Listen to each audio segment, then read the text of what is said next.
I did all my job, so you don't see. Is not that the point of our job?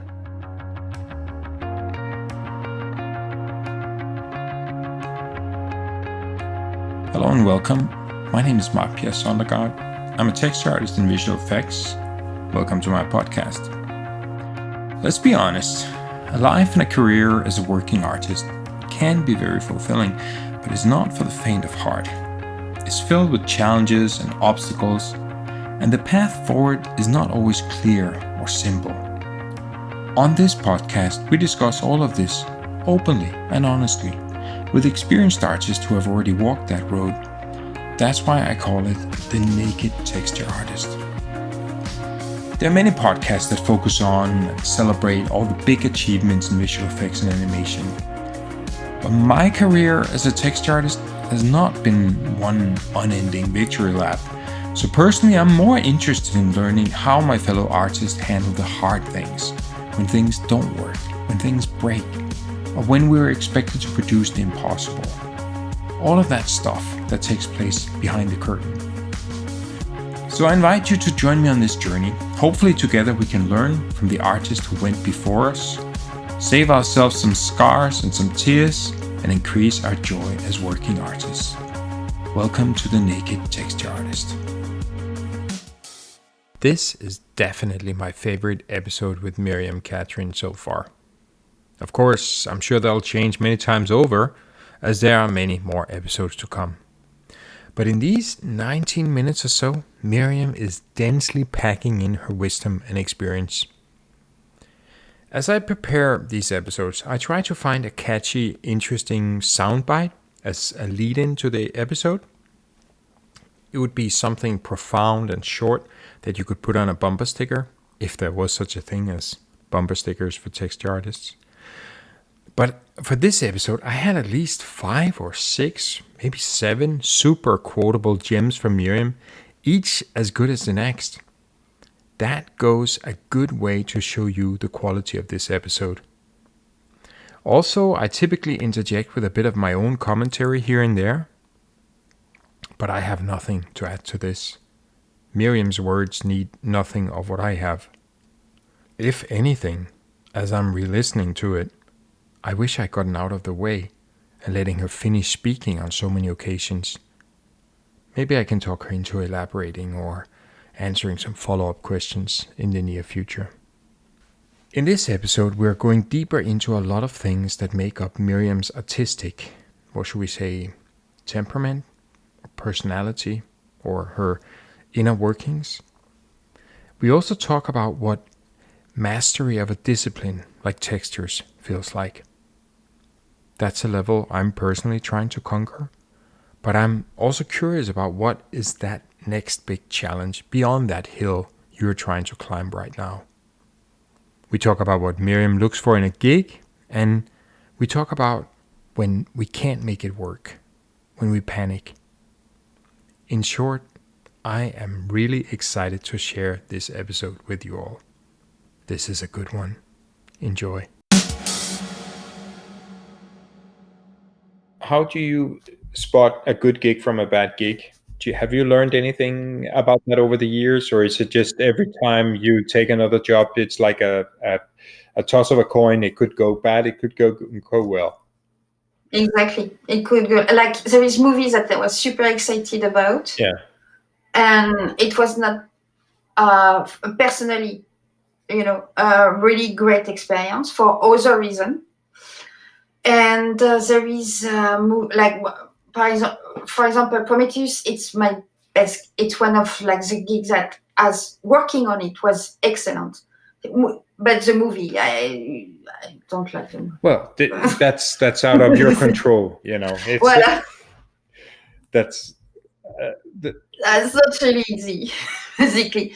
But no, I always surprised. And there is gigs that I'm like, oh, I don't know. Okay, let's do it. It can be fun and can be sometimes different and everything, but you don't expect so much, and you actually really appreciate working on them. So Yeah, it's one of these skills to pick better gigs that I keep trying to practice I keep trying to learn about it as my career is moving along, but I Yeah, still, I don't know, I still can't get it better than 50%, and that's a random chance. Then yeah, it frustrates me a bit. exactly. Exactly. But what do you mean, like as a texture artist, meaning like working on it, doing your work? Well, it Good gig as like the movie, you really enjoy the movie at the end.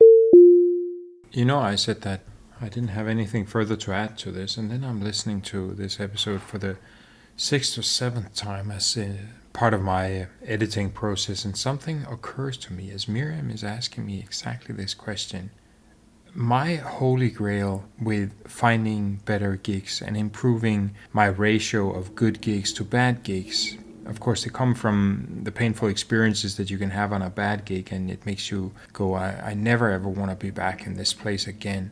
That desire is innocent enough as it is, but Miriam's question there, it made me realize, as I heard her say this for literally the 10th time, all told, it made me realize that what we're talking about, that what goes into a good gig, it is literally like that perfect day where everything, all the stars are aligned, everything is just working out exactly right. And there are so many factors that play into that, that as I'm looking across my career, in hindsight, there hasn't been any good, good gigs as such.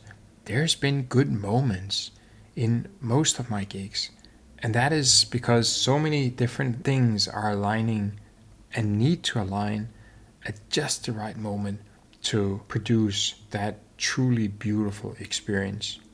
So maybe I should rethink this whole thing, this concept. Of course, I have since learned a lot about how to avoid absolutely suicidal gigs and some telltale signs that will show you upfront in the hiring process what is awaiting you on the other side once you sign the contract. And that's probably an interesting topic to talk about at a later date as in a separate episode. But maybe I should just lower my expectations a bit and more think of aim for tolerable, decent gigs that then in the short term have the potential to become amazing here and there, but where the floor is never lower than tolerable. Maybe I should reframe this in my mind, because finding that miraculous gig where everything is just singing and dancing from the beginning to the end, when you're looking across everything from the show that you're working on, the team that you're working with, the studio that you're working in, that is asking a lot. It's too many factors that need to come together at the same time, which means the probability is incredibly low.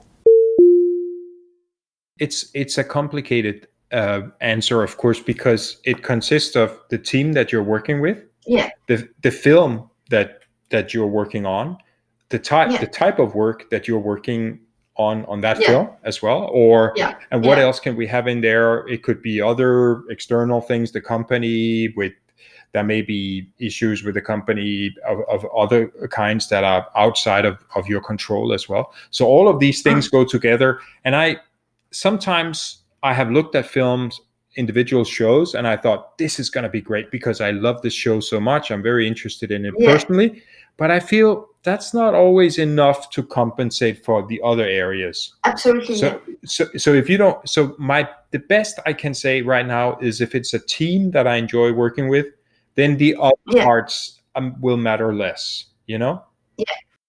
I'm like that now, yeah, as well. Like it's really like for me, what is important is how I enjoy doing the job in the team. You know, how we have a good connection with the team within the team, Yeah, yeah. and you feel like that you can do whatever at this moment. Mm. That's than working on movies. There is movies that I really look forward to, like Dune, the Dune from Villeneuve, Oh, because of course. I, best best book, and I love the one of David Lynch. It's well, Yeah. I wish I would have worked How on it. about Villeneuve just as a director? Yes, His yes, his exactly. vision Yeah, is yeah, just I see all of his films and I'm just like, oh please, I wish I could go back in Yeah, time and just me I will too. do anything. Just give me a Me boring too. little hard surface asset in the background. That's fine. Exactly. Me too. I'm exactly like at that point. You are like, okay, I can take like doing plain gray buildings that will be lost in the background, but I want to work on that movie. Yeah. That for sure. That's the thing. But it's like here is the cinephile, like the person who loves cinema and who loves Dune, basically, who's very exciting about it. But I know that the texture artist probably will get a little bored, you know. He did. Of course, he did Blade Runner as well. Oh, the Arrival. But For me, it's but I thought it was a really really good sequel, and I was yeah, more than anything I was relieved to not have Blade Runner's yeah. legacy ruined by a bad sequel. That's true. But That's where when I saw the texture work in it, particularly the environments, the big Las Vegas stuff, there's not a lot of texture work in it. It seemed no, there is. it's No, there mostly is it's not. mostly lighting and other kinds of atmospherics and some effects Yeah, and yeah. so to be a texture artist on it, the renders are going to look beautiful, but you're not going to look at those assets and thinking, I did this. Yes, but that's in the same time. It's not that the point of our job. Yeah, maybe you're right. Yeah, You know what yeah, I mean? Is that like now I realize that I changed my way of thinking, but for half of my career, I was in composition. I was a comp, yeah, yeah, and I did all my job, so you don't see yeah. all your intent. That like people don't get it, don't see what you did, basically. And now I'm like, well, that's a little like you work for a movie, not for your own Yeah, you're craft. right. It's supposed to be a movie. It's not supposed to be your asset turntable. Exactly, but I have a tendency to lose myself in these kind of things, like because you did big assets, like really showing a show of asset and everything like this, and somehow I lost this way of thinking that I've got, that we are the shadow people, we don't exist, basically. So what? So at this is interesting how your thinking has changed over time like that. Yeah. Do you know how when you're, let's say you go to school, the Mm. next level for you that you're dreaming of, you're thinking of, when I get to that next level, that is just Yeah. breaking in and getting your first job, right? Yes. Yes. Then you have your first job and you realize that getting your first job doesn't mean that you will be employed forever. In fact, it's not breaking in. You need to find job number 2 and number 3 and then over the years Yeah. the jobs get easier and easier to find. Yeah. And what I'm trying to say is there's always another level. There's always another, no matter where you are at this point where you are right now. Yeah. What does the next level look like for you? What is the level where you're looking up and you're thinking, when I get to this level, then everything will be fine? Or then, I don't know, something. What is the next level for you? The next level for me will be to work a little more on artistic thing, I think. Like, uh, So your projects on the side with yeah, project on site, but professionally, I think that I will go to something a little more graphic, maybe art concept or something like this, or okay. more graphic, uh, painted, or thing like that. Yeah. I see. I was discussing this with another texture artist from another Yeah. big company, who has also done an asset I would absolutely kill for, have it tattooed on my forehead. Yeah. And Which one? mm, You can say. no, okay, Thanos. Of course, of Yeah, course. and I think also that is one of the most beautiful CG Completely. assets that in modern time. Absolutely. Absolutely. And he has also come to this point where, as I understand him, now I'm speaking for him, of course, so it's all Yeah.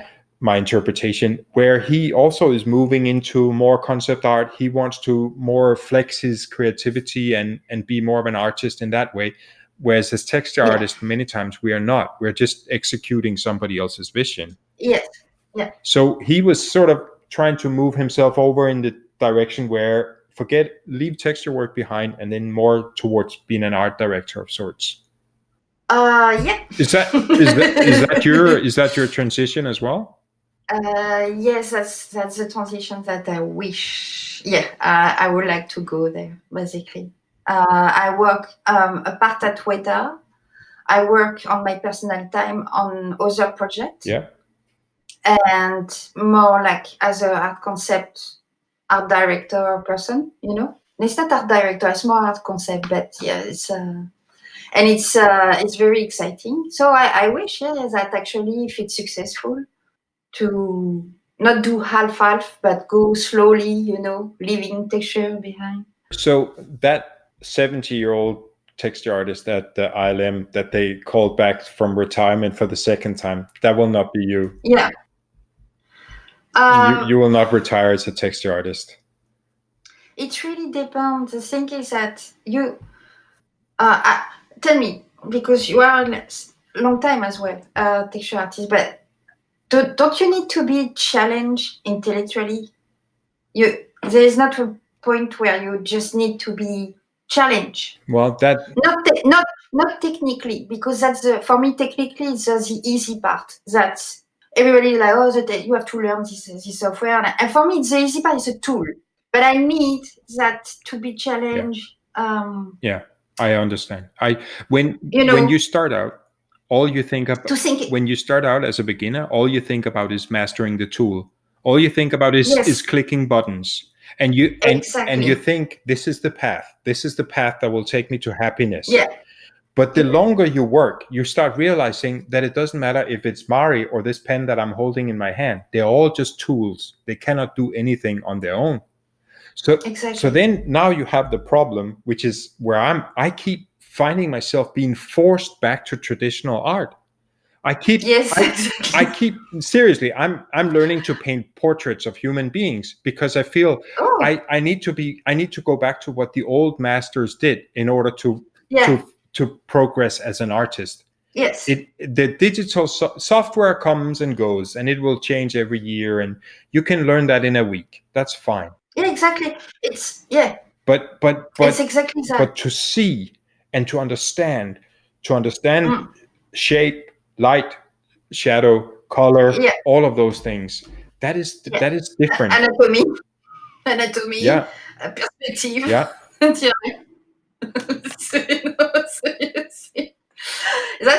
a challenge. Yeah, no, that's the thing that I'm looking forward. But for sure. I think different than you. When I was a little kid, I would do my own stories. I would do my own comic books. It was my artistic voice, right? I was making the creative decisions. But now I'm 46, and you know what? I have met some people that are so much more creative than me, and I'm happy to say, you know what? It's fun being the one that does the creative decisions, but this guy over here or this girl there, they are much better at it than me. Let them do that, and I will do this part here. Yeah. So I don't have that ambition that you have. I'm happy to just. I have other things I like to do. Because let's say to paint a portrait of a human being, it is not much creativity.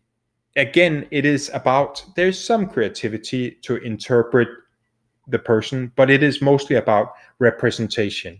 Can you make it look like the concept art? Can you make it look like the model or whatever? It's the same thing. Just with simpler tools, Do you watch on YouTube? There is it is on YouTube. You have like a awesome show in UK called the artist portrait of the year. Oh yeah. And it's a competition. Since many years it exists. Yeah, actually. I've heard of it. I've never watched it. I've just. Oh, you have to watch that. Seriously, it's I don't know. It's so compelling. It's so amazing to see, because of course it's like there is no. It's not like the stressful stuff, but you see the skills of different people, and you have professional and you have amateurs also. So they mix, professional and amateur, and sometimes amateurs win the portrait of the episode or whatever. They have like 3 different personality, and they put 3 different artists per personality to paint the portrait, and they pick the one that will be given to the personality, and the one will go forward and will win the competition. Basically they pick one per episode, and at the while you have a competition of 3 for the final title and everything like this, and it's brilliant. You learn so much, and it gives you so much. It gives you like the craving of painting. Wow. Painting portraits of painting, because you have so different styles, so different things, so things that make you, like, oh, that's awesome. Like you have really completely all the styles. You need to have like the lightness, so you can go crazy about. You can go crazy. Basically, it's like really. But you have from the regal portraitist to the more like illustration portraitist, and you have like so many different, but it's so nice to watch the process of painting, thinking, redoing, blah blah blah, because there was a short amount of time, like they're like 4 hours or something, like really really few hours, and they do it in real, not on a computer, like on a and it's amazing. You have really to watch that. Seriously, there is very few. There is a few seasons on YouTube. You really have to watch that. It's super compelling. Like I adore. Like I was completely mesmerized. I mean, I was seeing an episode after an episode after an episode because it's awesome. Do you ever have an asset that you don't know how to do? Like you get an asset where you're like, I just can't make it look the way it's supposed to look. I can't do this asset, or it is a struggle for you. No, that will look like so. I don't want to brag. I look like bragging, but it's not bragging if it's true. No, I really struggle at the beginning. When I moved from composition comp to texture, because I was really worried, and it was like new stuff for me to deal with, and again I saw that I was not smart enough to understand the tools, so that's always it. So yeah, I hit several times moment of panic, literally panic, of like what I don't know what to do, I don't know how to make it look good, and somehow this moment of panic unlock like something.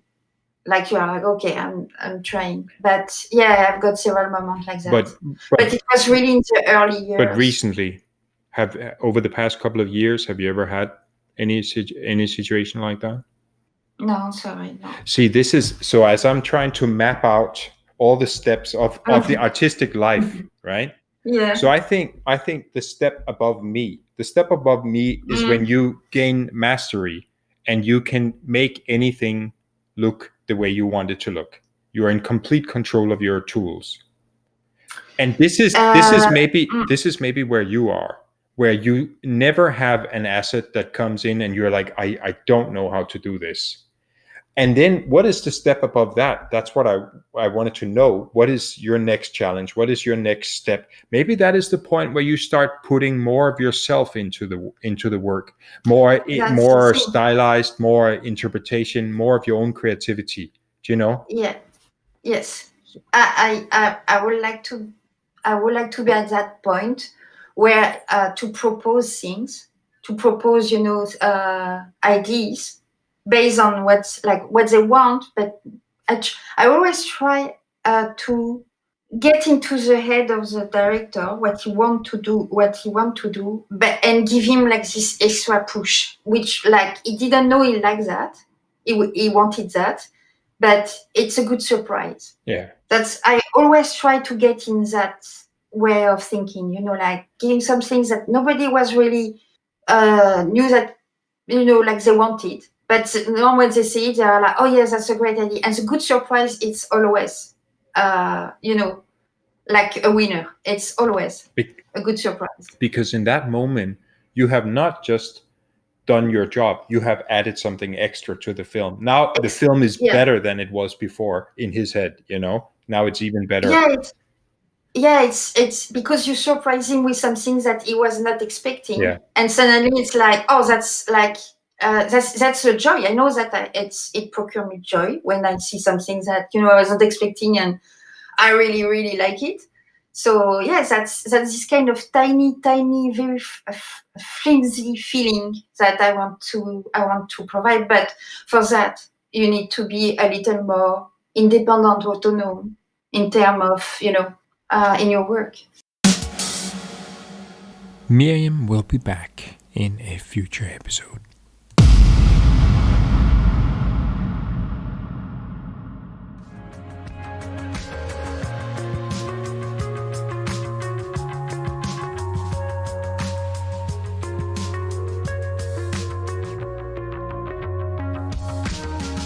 Thanks for spending a little bit of your day with us.